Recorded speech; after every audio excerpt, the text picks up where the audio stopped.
Try akong nagluto noong sinasabi nila na uso sa ano yung chicken pastel. Ano ba yan? Oh, ito. Alam mo yung mga ingredients ko nilagay diyan.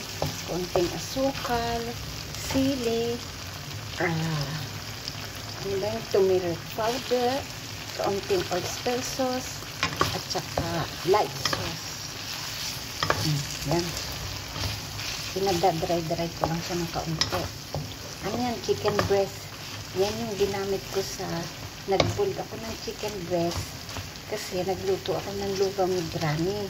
Yung ginawa ko, kinuha ko yung chicken breast at ginawa kong chicken pastel. Kasi ang kailangan lang naman ni Granny yung pinaka-sabaw ng chicken na gagawin kong gagawin yung kululutuin yung lugaw niya. Kaya yung chicken breast, kinuha ko, ginawa kong pang-ulam ko. Diba?